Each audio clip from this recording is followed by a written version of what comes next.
we kept talking about like what would happen if an alien took over your body, and Tommy was like, well, I'd be terrified.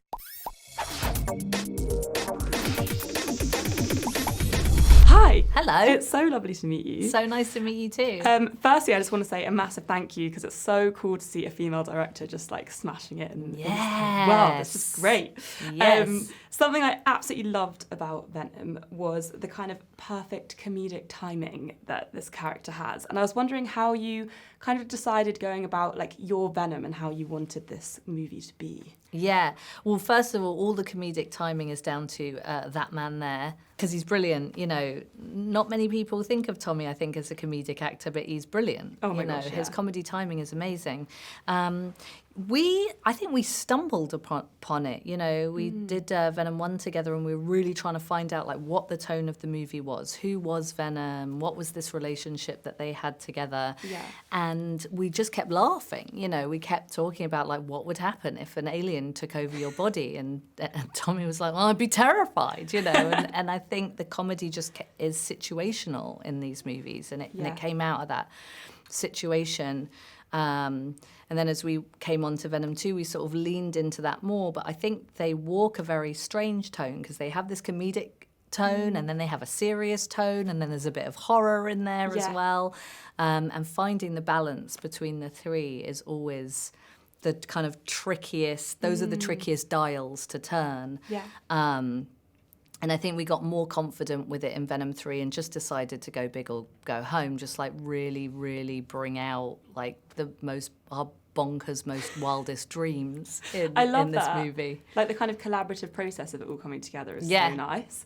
It's really funny that you talk about that kind of relationship, because I wanted to ask you like how you would describe kind of, Eddie and Venom's relationship, because to me it's quite sibling-like. Yeah. It was very, I'm one of 4 siblings, and it really reminded me of that kind of, you always love them, but they're going to annoy you a bit. I just wondered how you would kind of describe. I think that's a really good description of them, I think they're, they have a real sibling dynamic. They're friends who have been friends for a very, very, very long time. I think Tommy and I draw on the fact that, we've had an extremely long friendship, over 20 years.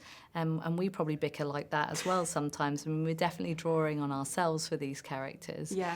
And they're at their most fun when they're having a little, go at each other. Yeah. I really love Eddie and Venom when they're bickering. They've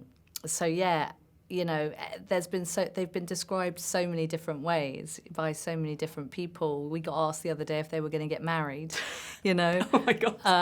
Definitely not siblings then. No, but it's like a marriage, Yeah.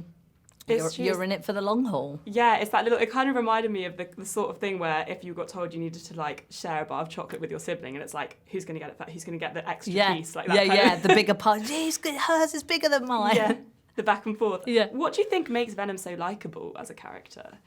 I think it's the fact that he's all wish fulfillment, isn't he? He does whatever he wants to do. He doesn't live by a set of, moral codes, or societal norms. He just, wants to eat heads, so he's going to eat heads.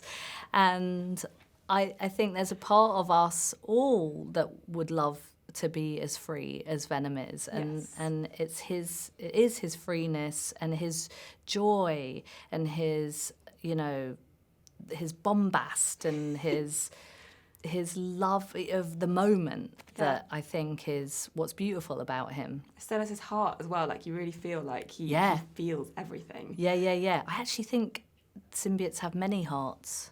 I'd have to check the comics for that. Yeah. But you can feel all his hearts. I want to check that now. Yeah. I'll check that as soon as I leave. Yeah, check it.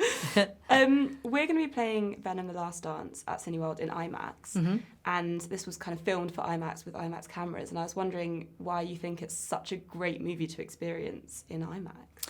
Because it's very cinematic landscapes, and we shot everything in this movie practically, like we're really there. Those are really explosions. He is really in underwater in a rapids tank, and I think when you're shooting that way and not using so much green screen, it feels very, very epic. Yeah. And I think IMAX is just so perfect to experience all of the beauty of this movie. You know, we're very used to seeing them in San Francisco at nighttime.